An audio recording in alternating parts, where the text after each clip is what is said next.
Você está aqui porque você é interessado em resolver a questão do seu planejamento patrimonial da sua família, do seu planejamento patrimonial familiar. Se você não souber o que eu tenho para mostrar aqui hoje, seu filho certamente vai ser rebaixado de classe social. Você fica aqui até o final, porque ao final você vai estar sabendo como evitar esse trauma, essa situação na sua família. Temos a mostrar uma solução lícita para que isso não aconteça. Mas a grande maioria das famílias brasileiras não conhece. Naturalmente, esse é um procedimento que existe há muito tempo, há muitas dezenas, centenas de anos, nos países do primeiro mundo, e no Brasil isso também já existe há bastante tempo, só começou a ser disseminado agora. E se você ficar aqui até o final, você vai ter um ganho com relação a isso. Quero chamar a atenção também o seguinte, que eu não estou aqui para vender nada. Estou aqui apenas para passar para vocês o conteúdo, para passar para vocês o dano de um inventário, porque é que seu filho vai ficar mais pobre, eventual inventário. O meu nome é Mário Tabosa, eu sou advogado, sou administrador de empresas, sou técnico em contabilidade e sou especialista em holding patrimonial, em planejamento patrimonial familiar. Eu venho dizer a vocês que essa palestra tem por missão explicar como o inventário delapida o seu patrimônio, o patrimônio de sua família, como se fosse uma retroescavadeira, praticando um dano, deixando uma cratera quase que imensurável no patrimônio. E como você pode evitar isso? Como você pode fazer com que seus filhos não sofram com essa delapidação, não caiam nessa cratera? Nós temos uma poderosa solução para mostrar para quem tem negócios que gostaria que continuasse na família, por exemplo, além da questão patrimonial, a questão dos negócios, coisa de suma importância. Como deixar um sistema ajustado para proteger os seus bens e até mesmo os bens dos seus netos? Esse procedimento é exatamente a mesma coisa que os bilionários fazem para proteger suas famílias. E a partir de agora você terá acesso a essa solução que vem sendo difundida por um time de advogados, do qual eu participo, que somos mais de 1.000 profissionais que atuam em todo o Brasil. A propósito, neste momento, muitos dos nossos colegas que trabalham com planejamento patrimonial familiar estão também transmitindo essa mesma palestra para seus ouvintes. Por que evitar o patrimônio? Que ele é algo que precisa adotar como certo na sua atenção por amor aos seus filhos. Que atenção você precisa dar ao seu patrimônio? Melhor dizendo, o que você precisa fazer para evitar o seu patrimônio?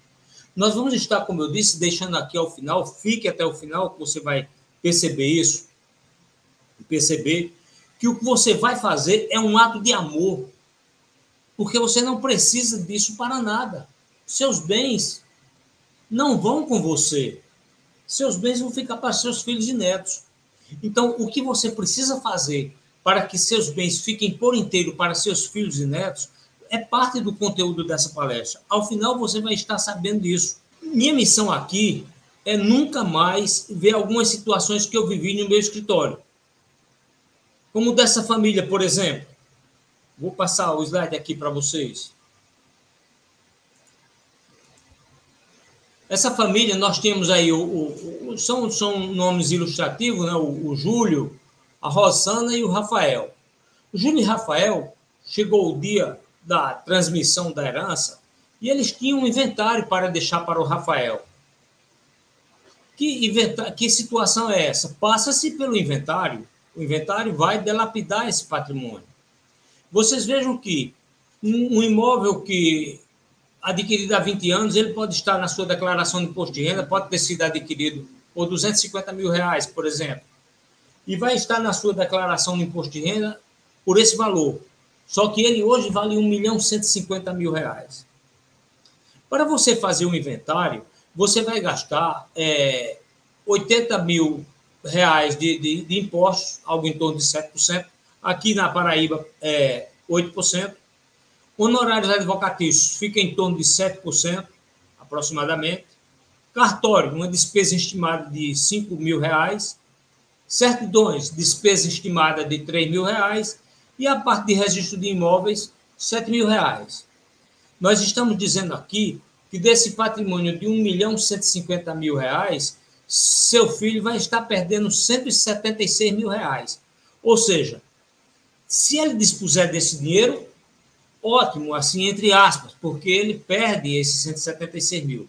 Se ele não dispuser desse dinheiro, ele vai ter que se desfazer do seu patrimônio para poder pagar as custas do inventário. E aí, como o imóvel não é um bem de alta liquidez, você vai ficar à mercê do comércio de imóveis e vai ter que vendê-lo aí com pelo menos 20% a menos. Então, um imóvel de R$ 1.950.000, você vai vender por R$ 920.000. Você bota aí 15% de ganho de capital, de imposto de ganho de capital. Então, a gente tem, juntando o ganho de capital de R$ 100.500, você tem R$ 276.000 que esse inventário lhe custou.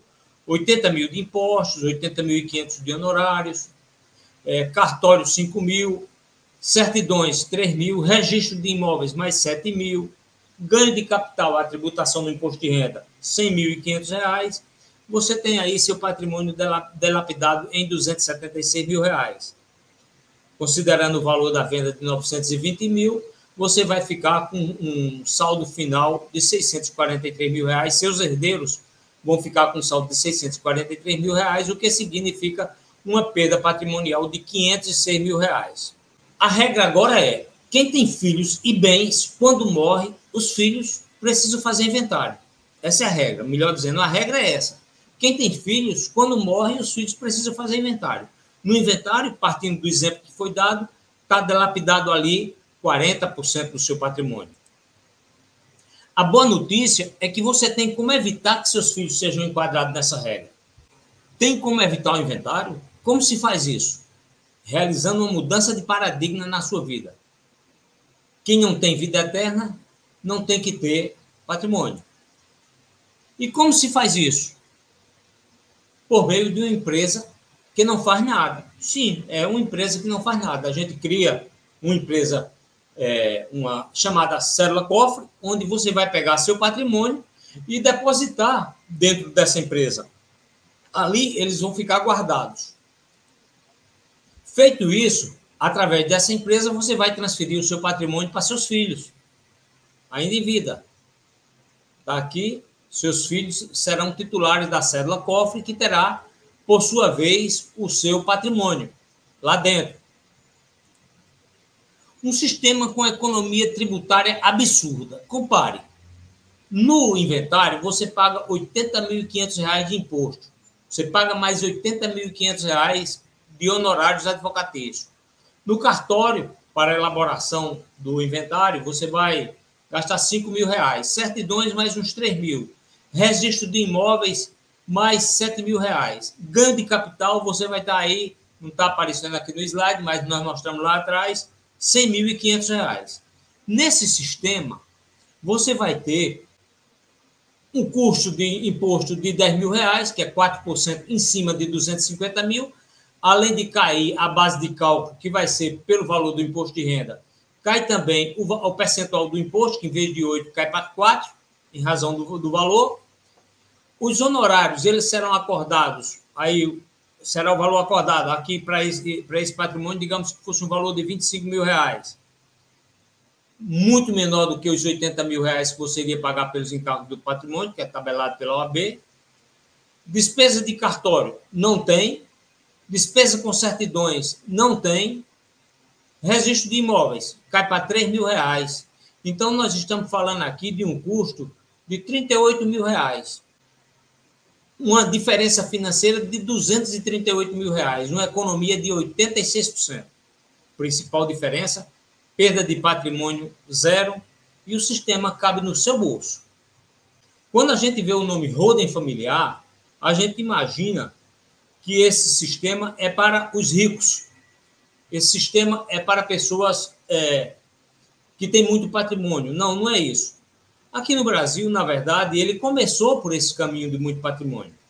Brasileiros famosos que fizeram holding familiar. Norberto Odebrecht, da construtora Norberto Adebrecht. Deixou um patrimônio de 14 bilhões de reais. Se tivesse feito o inventário, esse imposto seria de 1 bilhão 120 milhões de reais. Um outro famoso, empresário famoso, Antônio Hermídio de Moraes, deixou 15 bilhões e 500 milhões de reais. Se tivesse feito inventário, teria tido um custo de 1 bilhão e 240 milhões de reais.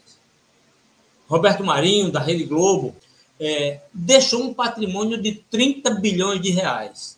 E esse problema que a Rede Globo vive hoje é um problema da Rede Globo, não é um problema dos herdeiros de Roberto Marinho. O patrimônio de Roberto Marinho, de 30 bilhões de reais, está muito bem guardado dentro de um arrodo familiar. Se ele não tivesse feito o arrodo familiar, ele teria gasto 2 bilhões e 400 milhões de reais com os custos de inventário. E aí nós temos outros casos, como Roberto Civita, do Grupo Abril, nós temos Moisés Safra, do Banco Safra, Samuel Klein, das Casas Bahia, Edmundo Safra, também do Banco Safra, José Alencar, nosso vice-presidente até um tempo atrás, Dona Dice Navarro Camargo, que, diga-se de passagem, uma de suas herdeiras comprou um apartamento no edifício mais caro do mundo, lá em Manhattan. E o que fazer diante do risco e da certeza do imposto sobre a herança aumentar? Isso é um detalhe que a gente vai falar. Todavia, antes de falar nele, eu gostaria de lembrar para vocês aqui que nós temos alguns famosos com problemas no inventário. Chico Anísio fez um testamento, deixou seu boneco de fora e o testamento foi cancelado, está se fazendo um inventário, gastando uma fortuna. Na época, o testamento dele estava com os bens avaliados em 4 milhões de reais, 4 bilhões de reais, e já vai com 7 bilhões de débito. A gente tem o problema de Gugu também, que todos conhecem, e tantos outros problemas de famosos que pode ser evitado. Então, diante da certeza do risco e da certeza do imposto da herança aumentar, o que fazer? Com relação ao imposto da herança, a gente tem o seguinte, que o ITCMD terá suas alíquotas máximas fixadas pelo Senado Federal. A resolução 09 de 1992 fixou em 8%. A medida proposta pelo CONFAS muda de 8% para 20%. O CONFAS, para quem não sabe, é a confederação que reúne os secretários de Fazenda de todos os estados. É por isso que, na maioria dos estados, a gente tem a alíquota quase que uniforme, aí em torno de 8%. O projeto que eleva de 8% para 20% já está em tramitação no Senado Federal. Você veja o seguinte, o que é que o Brasil está querendo fazer? Ficar no rol daqueles que cobram um imposto maior. Se a gente tem um país aqui na América Latina, como o Chile, que está cobrando 25%, os algozes aí da nossa Secretaria da Fazenda certamente estão achando que podem elevar isso de 8% para 25%. E como a gente viu, precisamos de apenas 21 senadores para aprovar isso no Senado. Tá certo? O argumento é fácil. O imposto sobre herança é um imposto que penaliza só os mais aquinhoados. Não é bem assim. Não é bem assim. Esse aumento gradativo de 8%, aqui chega até 8%, ele passa a partir de 250 mil, ele já vai a 6%, depois vai a 8% aqui no meu estado. No seu não deve ser diferente. Então, não é bem assim. Não ataca só os ricos. Como nós demonstramos em percentual de 40%, se você tem uma fortuna de 100 milhões de reais, você vai ter uma perda de 40%. Se você tem uma fortuna de 1 milhão de reais, você vai ter uma perda de 40%. Então, e não é só isso. A proposta do senador Ciro Gomes já está em tramitação. É a proposta 96 de 2015, que precisa registros, novamente, de apenas 21 senadores para aprovação. E quando isso deve acontecer? Nós não sabemos. Vivemos num momento de instabilidade política no nosso país e também dentro de um momento de estabilidade econômica. Nós aqui não vamos tratar de questões políticas, não é esse o objeto, mas a gente vê medidas aí, senadores sendo contra a redução de impostos nos combustíveis e tal, e outras coisas mais. Então, dentro desse contexto, quer dizer, um contexto onde os principais países do mundo têm uma alíquota maior do que a nossa, dentro de um contexto que um país vizinho aqui cobra 25%, o Brasil cobrando 8% é um valor relativamente pequeno.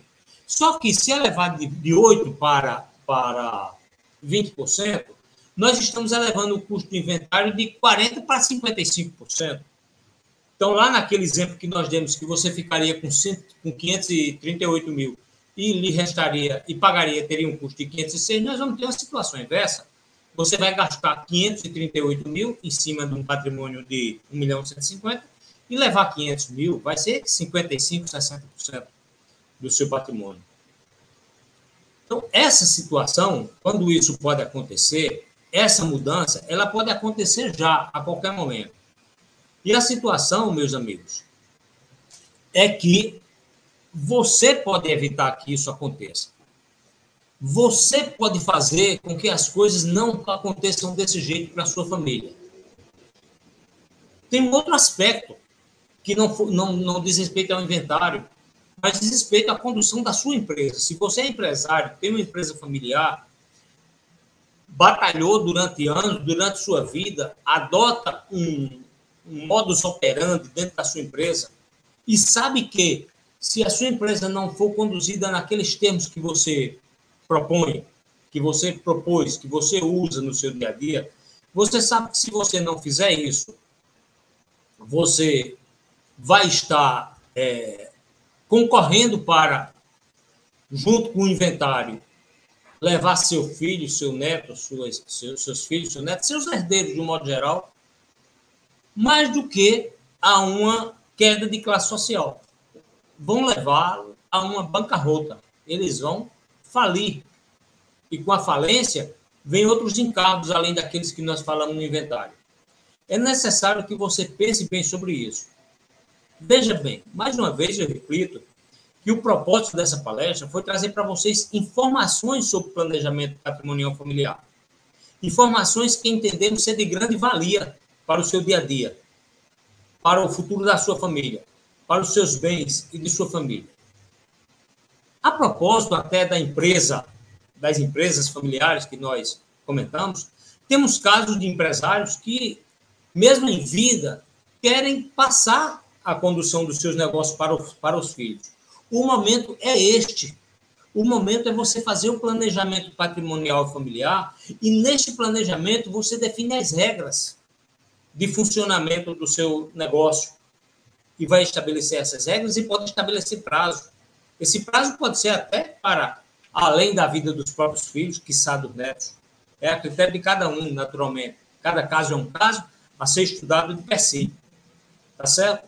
A verdade é que, se você tem patrimônio, se você tem empresas e você não cuidar do planejamento patrimonial de sua família, você pode estar levando seus filhos a, no mínimo, decrescer de classe social, mas pode estar concorrendo para levá-los também a uma bancarrota, no caso de depender do negócio da família para sobreviver. Para resolver essa situação, amigo, poderemos atender. Não estamos aqui, como disse, para lhe vender nenhum produto, não. Mas, se você ficou interessado, clique no link abaixo aí. Você vai poder acessar a nossa página de seção de viabilidade e lá nós poderemos tratar sobre o assunto. Naturalmente, se for do seu interesse, que eu acredito que seja. Bom, a gente tem aqui perguntas a respeito de tributos, do ITCMD, por exemplo. Na transmissão dos bens imóveis para a holding, na integralização dos bens imóveis, quando você transfere, melhor dizendo, perdão, o ITBI, quando você transfere a holding, os imóveis para dentro da sua holding, para a célula cofre, aquela que nós mostramos lá no início, no slide, quando você transfere para ali, de acordo com a legislação atual, não há pagamento de tributos. Todavia, aqui e acolá, nós nos deparamos com algumas situações particulares de prefeitura que carecem de um tratamento diferenciado, mas todos esses casos, no grupo de advogados que trabalham com o planejamento patrimonial familiar, ao qual eu estou ligado, que são mais de 1.000 hoje, esse grupo de advogados, nós não temos nenhum caso dessa incidência, tá certo? Com relação à transmissão do ITCMD, no caso do falecimento, terá incidência de TCMD. Só que tem um detalhe, seus bens vão estar lá registrados na holding pelo valor do imposto de renda. O ITCMD será de valor pequeno.